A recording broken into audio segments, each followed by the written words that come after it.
bëri woon na ay nomination loolu dinaa ci dikk léegi mais aussi on abordera notre agriculture, notre sécurité, notre économie. On échangera avec Ben Camara,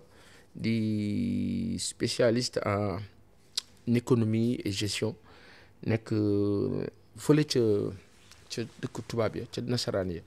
dinañ jokkoo ak moom tamit mu am lu mu ñu xamal parce que xam nga ñi ñoo waxal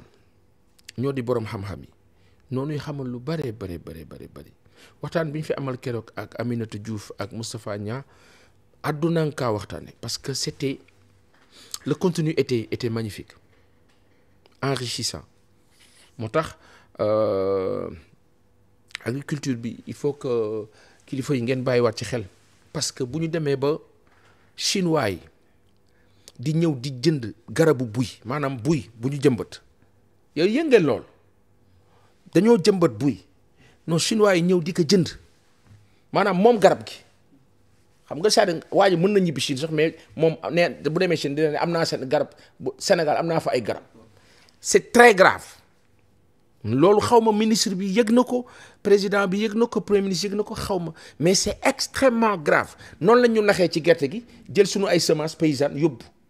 c'est-à-dire que léegi dañuy ñëw nax paysans yi jënd semence bi dem bàyyi leen nag ñoom ak seen ay industrie ak semence bu bon hybride nga xam ni dafa xaw a jege OGM loolu nga xam ni nguur gu bees gi faw ñu lijjanti ko OGM yi criminalisation góor jigéen y a des détails bon après nag on dira peut-être que ils vont y arriver dans le temps parce que les procédés mais je ne sais pas c'est pas une question de temps bu leen ko permettre ou pas une question de volonté et c'était annoncé donc loolu OGM yi moom dafa war a dakk semence hybride yi baaxul monsieur le ministre dimbali leen ñu rek semence hybride yi baaxul bon moom semence certifiée sax lay wax naam waxul hybride certifié lay wax mais l'un dans l'autre c'est comme qui dirait date de seen donc faw kilifa yi vraiment ngir yàlla quoi ngir yàlla alors je vais dugg ci nomination yi nga xam ni amoon na parce que souvent bu ñu Kébémer TV nu ngi laa nuyu notre passe ou nous passe avec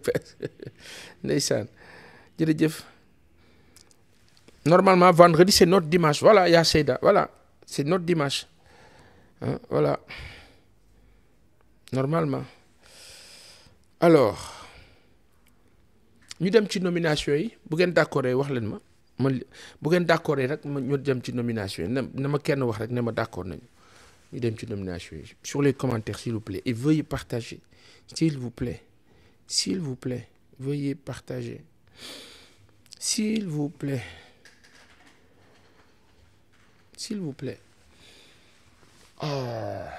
yàlla moo la yàlla dee leen naan Kirène Casamance c'est chez nous Kirène c'est chez nous Kirène mu nga nekk fële boo suñu boor yële ca kaw dëkk séeréer yu baax yooyu di leen na gars yi nañuy naan Kirène naan Casamance naan Kirène bismillah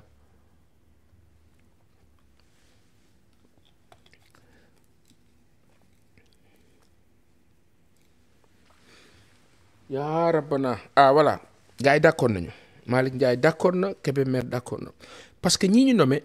xam nga fii Sénégal bu njëkk du ko fàtte bi ñu gën a nekk vraiment xale sunu maam yi dañ daan toog di déglu bu ñu nee conseil des ministres dañ daan toog di déglu nomination yi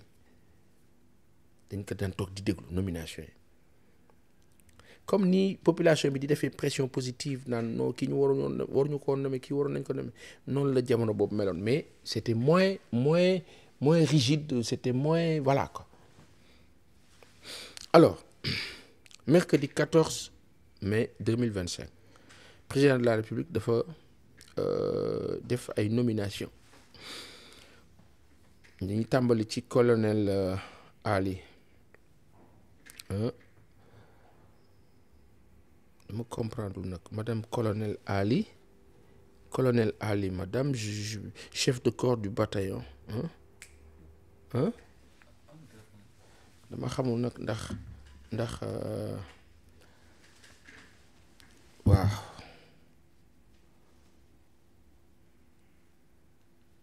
waaw.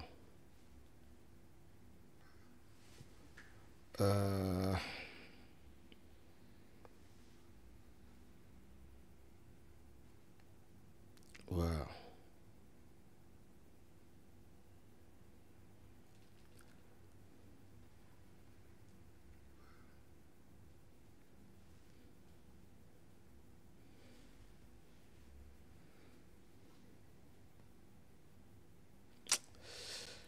yaa rabbana yaa karim yaa aziz yaa allah.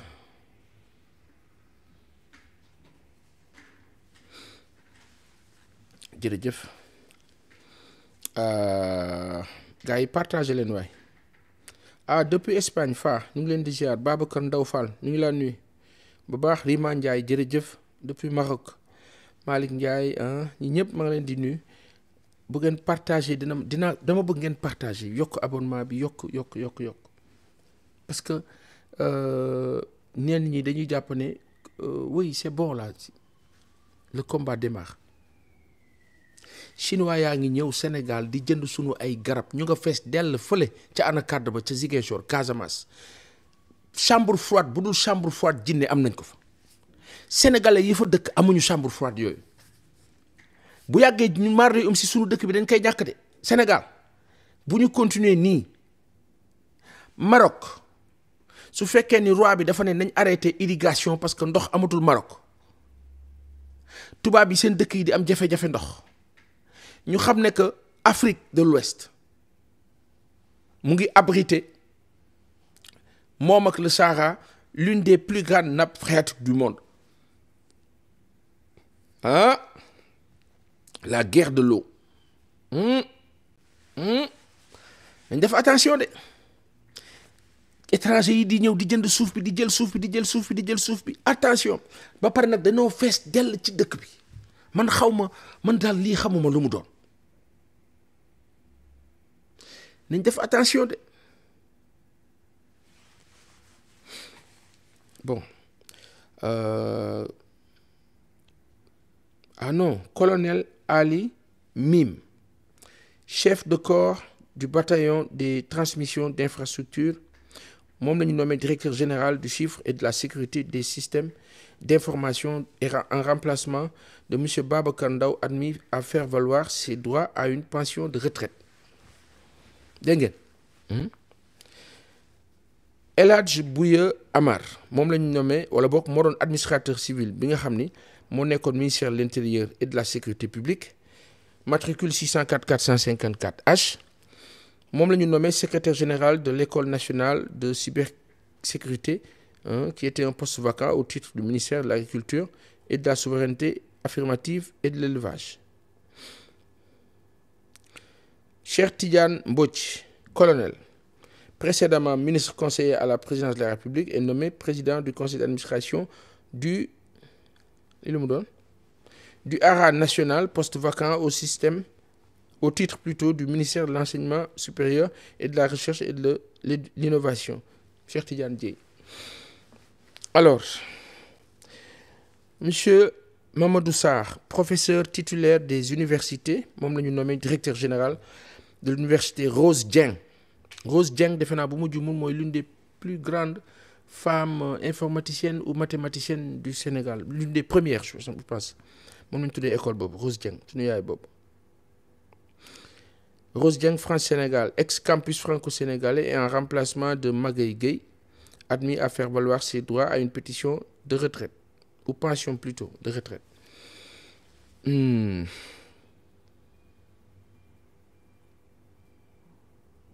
Monsieur François-Joseph Cabral,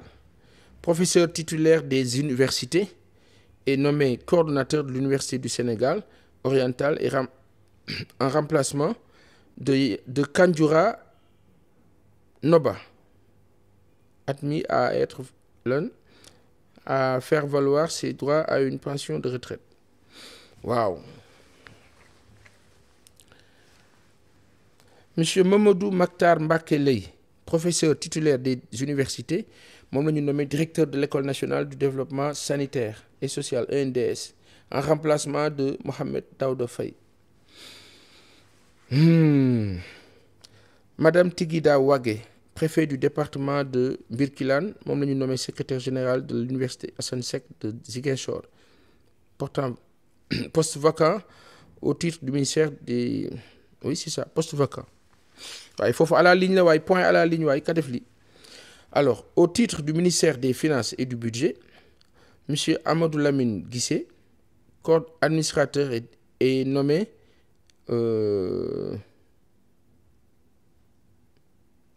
ouais c'est ça. Elle est nommée secrétaire générale de l'université Assane Seck madame Tigida Wagué de Ziguinchor. C'était un poste vacant. Ok. Maintenant, au titre des ministères des Finances et du Budget, monsieur Amadou Lamine Guissé moo indi coow lu rëy li Amadou Lamine Guissé moo indi coow lu rëy li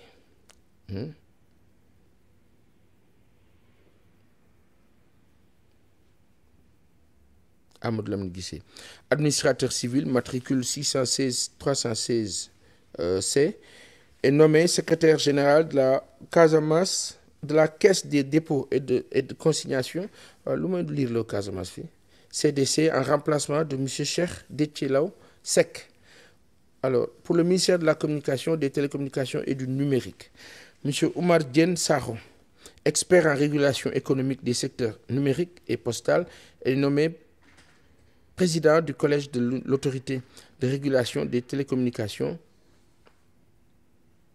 et ses postes ARTP. Donc le directeur de l'ARTP qui change. Monsieur Malick Ndiaye, expert senior en politique et régulation du numérique, est nommé membre du collège de l'autorité de régulation des télécommunications et des pôles ARTP. Et des postes plutôt. Monsieur Mor Ndiaye, expert en innovation et transformation numérique, est nommé membre du collège de l'autorité de régulation des télécommunications et des postes ARTP. Monsieur Yamar Samb, professeur agrégé de droit, nommé membre du collège de l'autorité, ça je l'ai dit. Monsieur Mamoudou Tchomban, inspecteur des postes et services financiers, nommé membre du collège de l'autorité des régulations et télécommunications et des postes. Madame Khady Ndiaye Kama.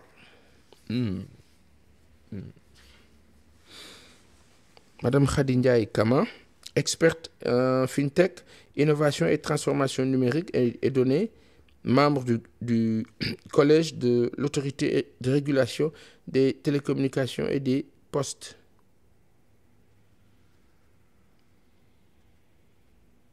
Ouais.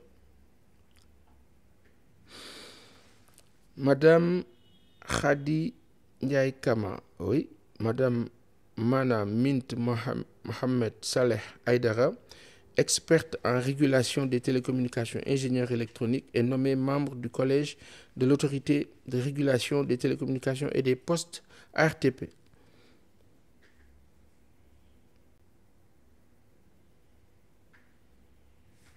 Ok.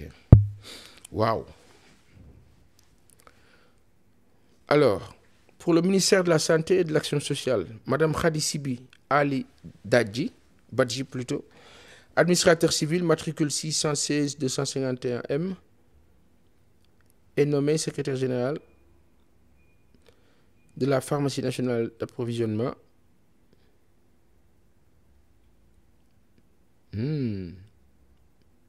En remplacement de M. Souleymane Soumaré. Au titre du ministère de l'Intérieur et de la Sécurité publique, M. Babacar Kane, administrateur civil, matricule. M.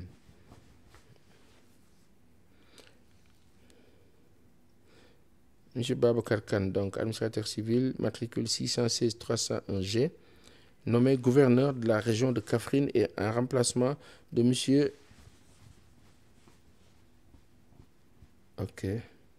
Moustapha Diaw, admis à faire valoir ses droits à une pension de retraite. C'est triste nag daal de devoir aller à la retraite, c'est triste.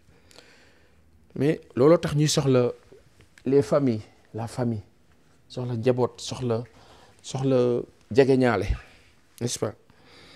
Alors, au titre du ministère des Infrastructures et des Transports terrestres et aériens, M. Boubacar Diallo, ouais, cadre de la banque, est nommé président du conseil d'administration et conseil d'administration de la Société nationale des chemins de fer du Sénégal, en remplacement de M. Mayacine Mar.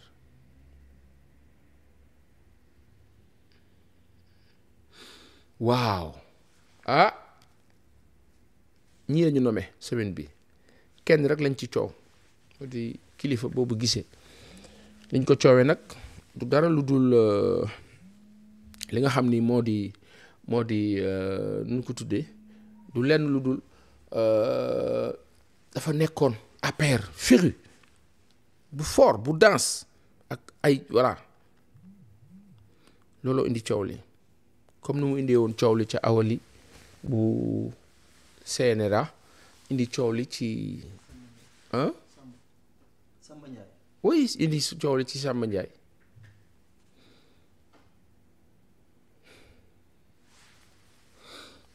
ci yàlla yàlla na yàlla dimbali nguur gi mu tegg ci nekk ci yoon bi te ñu moytu max yi leen di rax max yi ñu moytu max yi gars yi partagez leen s'il vous plaît partagez s'il vous plaît partagez s'il vous plaît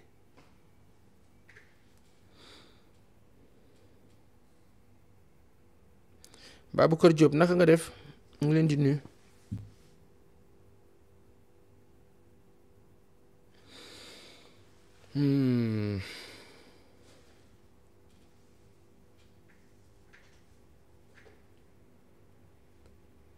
alors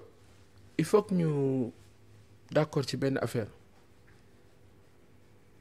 yéen ñi nekk ci commentaire yi bu dee mën ngeen ma may loolu ma ñaan leen ko ñi nga xam ni d'accord nañ ni réew mi doxul nañu bind ne doxul ñi d'accord nañ bind ne mu ngay dox man natt quoi maa am bu ngeen ma ko mënee may loolu mën naa ne Khalil Ibrahima mën na ne waaw su fekkee mën na ne daal nañ ma ko may ci commentaire rek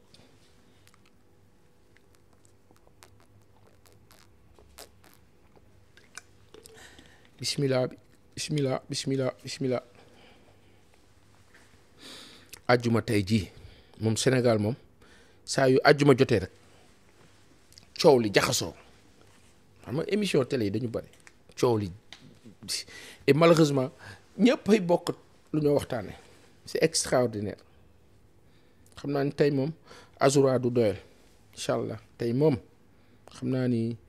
yuuf laa ilaaha illallah Seydina Muhammad sallallahu alayhi wa sallam mook premier ministre bi waaw ca nuyoo ba gars yi man xam nga loolu yaa ma ko wan man yooyu gisuma ko woon sax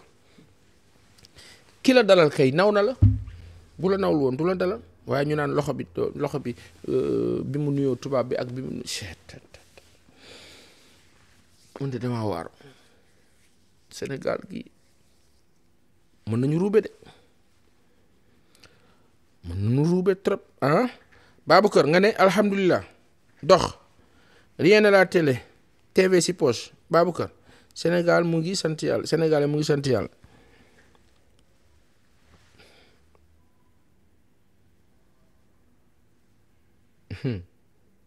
Baboucar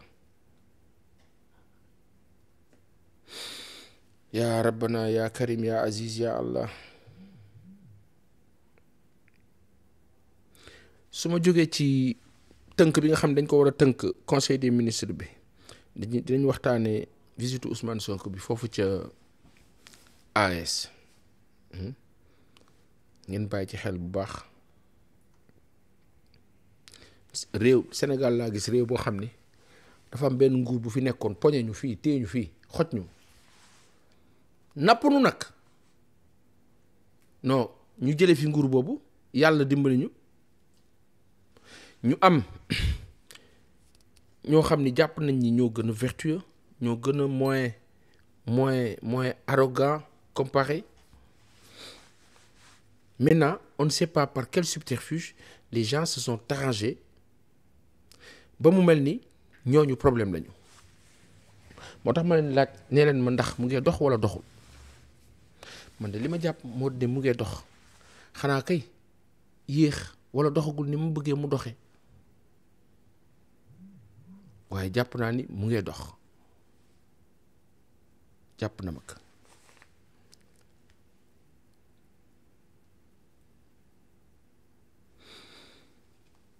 alors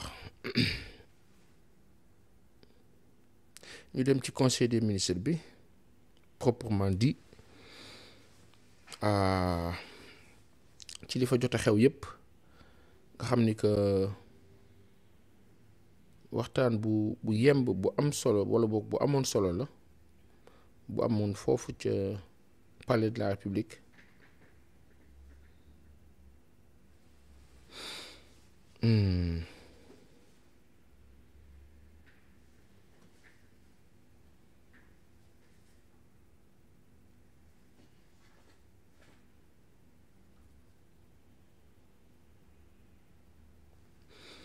waaw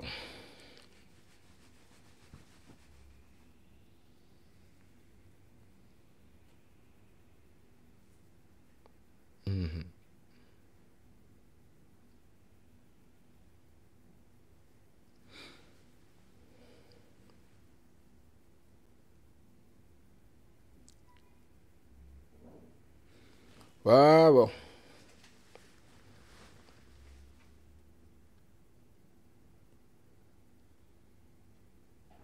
dafa am ñaari affaire yu am mu ngi dox de gars yi dimbal leen ma partager waay partager leen mu ngi dox de dafa melagul ni ñu bëgg mu mel ko rek mais mu ngi dox comparé ak li fi xewoon Jéeme Amadou nu ngi lay nuyu doomu Kajoor yaa Seyda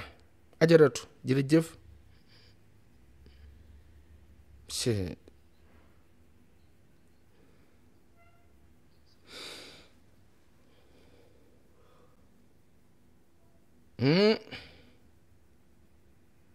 dafa am ñaari affaire yoo xam ne président de la République daf ko laal ci conseil des ministres bi mooy gaz bi ak pétrole bi te foofu dafa wax premier ministre bi moom le président de la République Bassirou Diomaye Diakhar Faye mu teg xar tànk tubéyam ñu taxaw ci gaaw lijjanti ko mu yemb nag avec des résultats gaz ak pétrole am beneen boo xam ni président bi daf ko tenir à cœur les langues nationales am na lu mu ci wax réew mi dana dox par force incha allah waaw yow d'accord nga ah gon de d'accordal de parce que loolooy dëgg